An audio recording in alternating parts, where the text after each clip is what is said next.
So, last week at Death's Waiting Room was intense. So many ways. 3rd of the 3rd happened on Tuesday, and last year, 25, that was in a different place on the east side of the country, of Norway. It was an interesting date. A lot of things happened that date, and I called it the 3rd of the 3rd.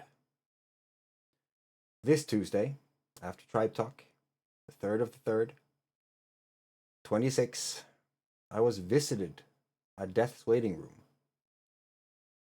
There was a guy that was trying to break in on the first floor of the house. I started to record out of instinct. The following 3 minutes covered a scene that was quite horrific, to be honest. And in hindsight, I found it was quite impossible as well.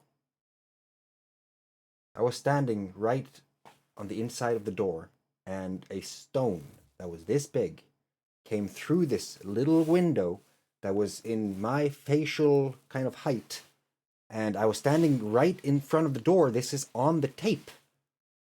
And the stone jumps from the frickin' floor and into the wall, making a hole in the wall. I can't believe how I didn't get hit.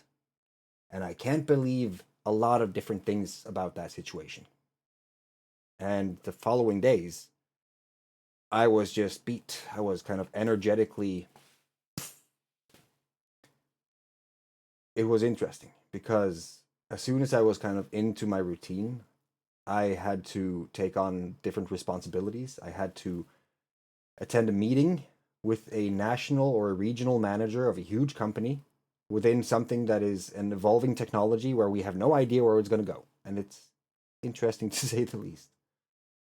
After that, I had to pick up my kids for the weekend. We had a beautiful weekend, and I was visited by Moni Lee from Tribe, which was a very interesting, energetic, and insightful visit. It kind of proved so many things about everything that has been going on at this location for the last few months. And this week was, in the midst of all the chaos, one of the most productive weeks I've had ever, I think. Now there's a whole digital system that is up and running into beta with test users. It was done in between me showering and having a shit. And I'm not even shitting you. It's intense what you can do with technology today.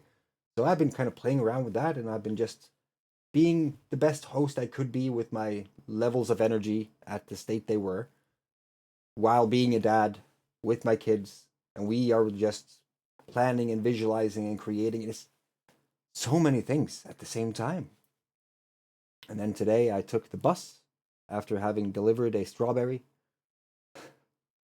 Took the bus back to Death's Waiting Room, and it was quite the frickin' ride. Like, it's an enjoyable journey into the location. And as I stepped off the bus this morning, I took 2 steps and I was already on the property of Death's Waiting Room. Like, perfect. Do you know what I learned this weekend? Strap on, all right? Get some popcorn, do what you gotta do. If you need to use a toilet, this is a good time to do it. You can pause the video, you can do whatever, but this is worth listening to, all right? Let's test the patience, let's test everything, the focus. Let's begin. I have a rock in my backyard. It's an ancient rock. It's an ancient sacrificial stone from the Middle Ages. We always knew that this rock had something special. And around the property, there are different cultural heritage, like foundations and landmarks and stones and engravings. And people can't touch them. They are sacred, or they are protected, which is good. But they removed one of them, and I think that they fucked up some things when they did that. I think that the stones were put in a different, or an order, in a pattern, around this central node, this huge sacrificial rock. Without this house, this was probably one of the tallest monuments in the area. So it makes sense. It's one of those central places. I was fascinated because I heard about different things, energetic things. We can talk about ghosts, we can talk about just like a chill when you go into the woods, feeling like, I think I just crossed over something right here. Or just different sensations that happens when you're inside of a energetic laden area, if you will. And different sightings. You know, when people play around with Ouija boards, there are many different explanations as to what happened after they had started playing with that board. And one of those took place here in the neighbor room, and they watched out of the window. And in the corner of the lawn, there was a shadow that was approaching the house, and just this black mass, and then it just disappeared. And it came from the area where there should have been a rock, which I think is kind of like a shield, right? So, I had a visitor this weekend who is kind of a rock specialist, a mineralist. I'm not sure what you can call it. Like, it's in energetic sensation and awareness. You have different kind of channels. Some people will check out your tea and they will see something in the tea leaves. Someone will read your palm. Someone just has this intuitive feeling of whatever happens to one person in the midst of a crowd. It's like they light up to them, right? Some people have different abilities, and this person has mineral abilities, like a crystal, just superpower.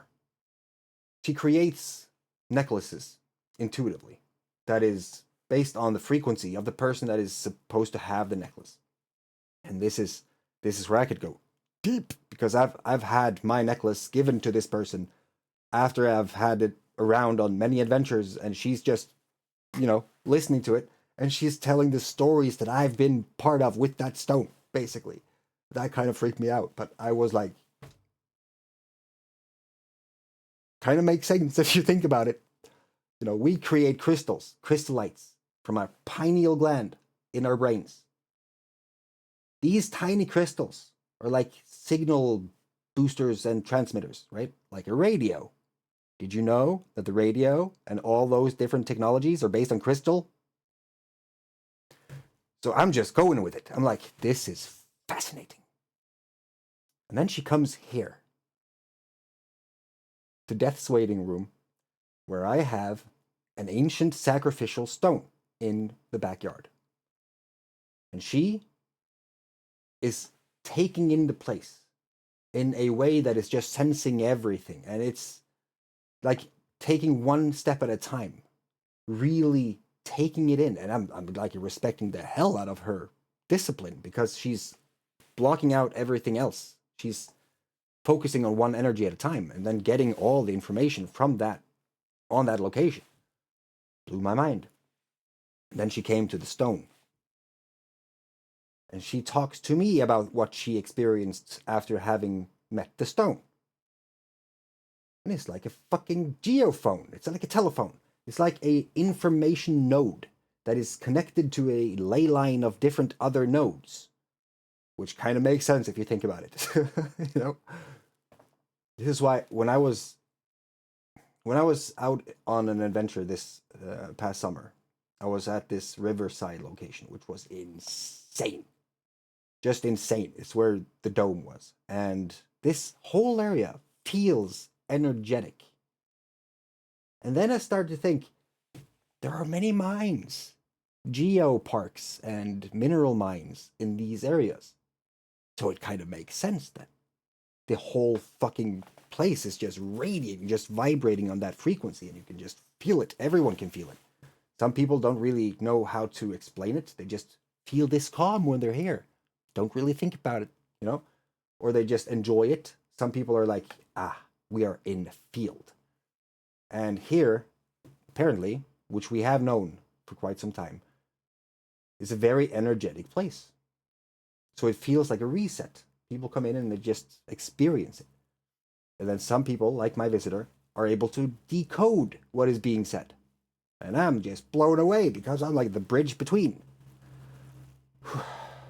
I've had a lot of interesting visits here at this location, and there are many more to come. And I think we've just begun exploring and experimenting with sound. The drum That's a whole adventure in itself. The horn, we blew the horn 3 times yesterday, and the third was on pitch. Like it was high. It was like different tunes in the tune, and it was long as fuck. Gonna blown away myself. I felt like I was gonna die 3 times at least. But it also proved to me that we are fucking on the verge of something. And that should have been a lot more dramatic because it looks fucking epic. The whole digital system, a pass system that is connected to your Google Wallet and a whole different ecosystem underneath, like an underground mycelial network of interesting souls and experiences and places and energetic nodes and such things. All that, which seems simple when people look at it right now because it's supposed to look simple. It's supposed to seem extremely non-significant on the surface. But then all the way through is going to be like a fucking adventure like none other. So now there's going to be different other locations in addition to this place that is going to have QR codes and hidden clues and quests and adventures and and amulets. Now I'm going to gather these people of skill. We have leather workers in Minnesota. We have crystal makers in 𝗟𝗲𝗴𝗏𝗏. We have freaking drum makers in 𝗙ecie𝗂𝗧𝘂𝗧𝗏. We have mystery schools on different locations. Quite insane if you start to think about it. So we have to put up something that justifies. Now I'm thinking out loud. I'm not going to give you more information. If more information can be found within the different systems that has been laid out in front of you for those things. You know, that's where the fun is. The journey in itself is freaking epic. I just can't believe that so many things can happen at the same time and still be like it is right now. I hope you have an amazing adventure. I wonder if you can answer me this question and write your types in the comments below and then click the comment button. Did something happen to you the 3rd of the 3rd, 26? The 3rd of March, 2026? Did something happen? Was there something of significance? Anything. Could be anything. Anything weird? Something like, If so, please type it out in the letters in the comments field down below and then click the comment button. And then I wonder what happens the 20th of March, 2026. That's going to be interesting. May you have an epic day, and then subscribe, of course, and then share this with all of your relatives and friends. And then if you want, you have to just go to the 𝗙𝗲𝗴𝗏.net. I am starting to feel very proud of what we have built. Mani Lee, may you have an epic adventure, and I look forward to our next visitor, whomever it might be.